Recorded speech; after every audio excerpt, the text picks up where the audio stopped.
Alors, nous recevons aujourd'hui le procureur de la République, Yves Dupas. Yves Dupas, bonjour. Bonjour. Merci beaucoup d'avoir accepté notre invitation. Alors, on va bientôt avoir les chiffres de la délinquance 2021, qui ne sont pas encore tout à fait parus, mais est-ce qu'on pourrait avoir, avant même qu'ils soient publiés, avoir une première tendance de la délinquance en 2021? Est-ce que c'est plutôt à la hausse, plutôt à la baisse, globalement?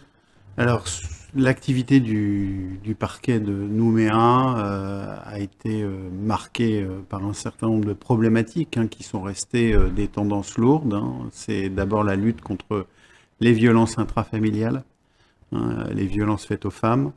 Nous sommes restés effectivement sur un traitement judiciaire le plus réactif possible, avec des enquêtes qui démarrent rapidement.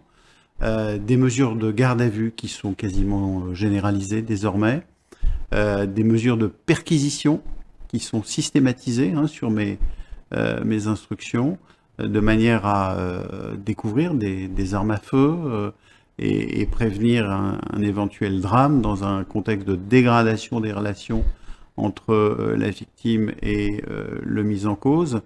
Et un traitement judiciaire avec des décisions prononcées qui sont de plus en plus lourdes, en tout cas, notamment pour des conjoints violents récidivistes. Nous avions, c'était le dernier chiffre, en novembre 2021, 120 personnes détenues sur un peu plus de 520 détenus donc pour des faits de violence conjugale. C'est un chiffre important au regard de la métropole? C'est un chiffre important. Ce qu'il faut quand même indiquer, c'est que la Nouvelle-Calédonie était hélas sur un triste podium avec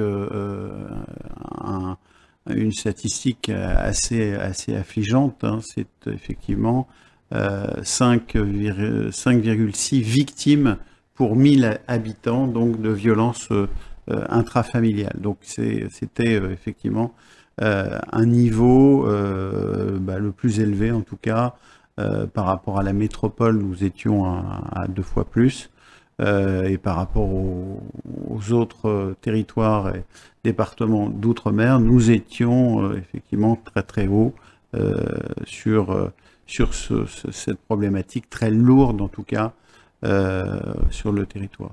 Donc c'est vraiment la priorité numéro 1 de l'appareil judiciaire, vraiment traiter rapidement c'est l'une des priorités de notre politique pénale, traiter ces violences conjugales, les faire reculer, alors par différents biais, sous différents angles, c'est bien sûr obtenir des décisions, des condamnations de plus en plus sévères, en fonction de la gravité des faits, avec le recours à la procédure de comparution immédiate, notamment pour des récidivistes.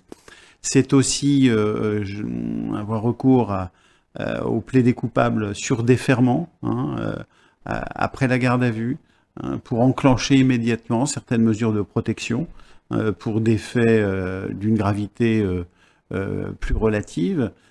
C'est aussi axé la démarche et l'orientation pédagogique, avec la mise en place depuis 1 an désormais du stage de sensibilisation des auteurs de violences intrafamiliales, donc en partenariat avec la DEPAS Sud, avec un service qui a une expertise très très intéressante en la matière, c'est le service du relais de la DEPAS Sud. Donc nous avons fait ordonné un peu plus de 170 mesures sur l'année 2021, donc ça représente effectivement un champ d'activité important.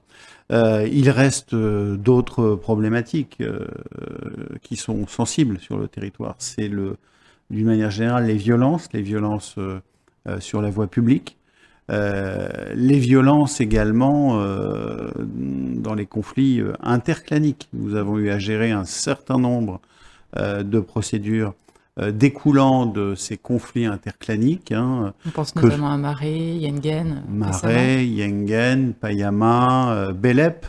Ça a commencé à Belep en 2020 avec un meurtre, des violences avec armes.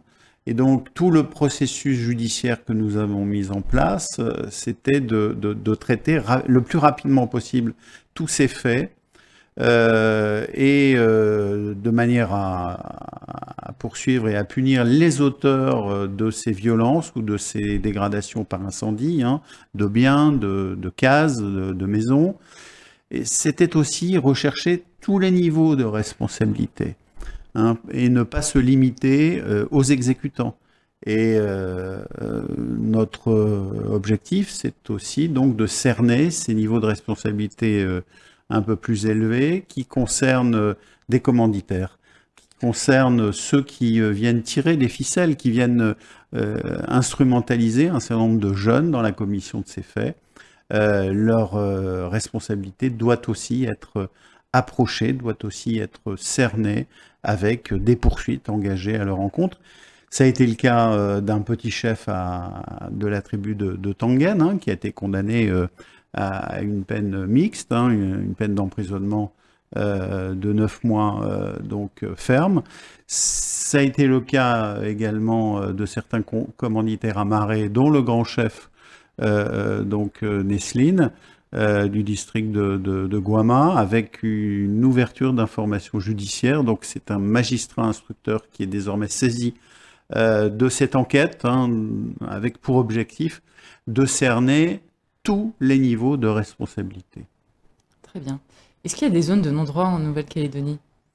Eh bien, j'espère qu'il n'y en a pas, en tout cas pas dans mon esprit. Ce qui est établi, c'est que le traitement judiciaire, ça n'est pas forcément le temps médiatique, hein, le temps judiciaire est beaucoup plus long. Ce qu'il faut, c'est travailler nos procédures, travailler nos environnements, hein, d'un certain nombre de faits, mais en tout état de cause, chacun, parce qu'il est citoyen, hein, de la Nouvelle-Calédonie, doit être amené à répondre de ses agissements, hein, qu'il s'agisse des personnes effectivement on le voit très souvent dans un certain nombre de nos procédures, de personnes qui sont dans une forme de dénuement, dans une forme de fragilité, qui sont marquées par une forte addiction à l'alcool ou aux stupéfiants, mais qu'il s'agisse aussi des personnes qui ont un statut social effectivement plus confortable. Chacun doit répondre de son comportement. Quand on entend dire donc, que la justice et la police ne font pas leur travail, j'imagine que ça vous fait un peu bondir, au vu du nombre d'affaires que vous essayez de traiter. Je crois que la justice essaye de bien remplir sa mission, hein, avec les services d'enquête, hein. Moi, je salue le travail qui est mené par les gendarmes, par les policiers, par les douaniers. Et avec aussi l'assistance de la police municipale, hein, dans un certain nombre de procédures. Donc, moi, je tiens à ce que la mission de la justice soit pleinement remplie, hein, et de manière objective, et également de manière indépendante, hein. La justice agit en toute indépendance, en toute objectivité et en toute impartialité. Hein, nous avons mené sur l'impartialité un travail conséquent dans la lutte contre les messages violents et les appels à la haine sur les réseaux sociaux à l'approche du référendum. Moi, j'ai estimé que c'était une problématique très importante pour la Nouvelle-Calédonie, qui a besoin de sérénité, de respect, de dialogue.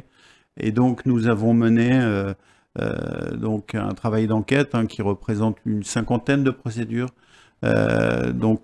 sur l'année 2021 et jusqu'à fin décembre, dans cette perspective du référendum, avec un climat social qui nous semblait mériter toute notre attention dans la lutte contre cette haine sur les réseaux sociaux, cette façon d'attaquer l'autre dans sa différence avec une intolérance tout à fait inacceptable, inadmissible. Donc nous avons fait ce travail. Je pense que c'est un travail qui devait être entrepris, que nous allons poursuivre. Oui, donc, ça ne s'arrête pas pour autant avec la fin des référendums? Non, pas du tout, parce que la cellule cybercriminalité de la gendarmerie est préservée. Le travail va être poursuivi.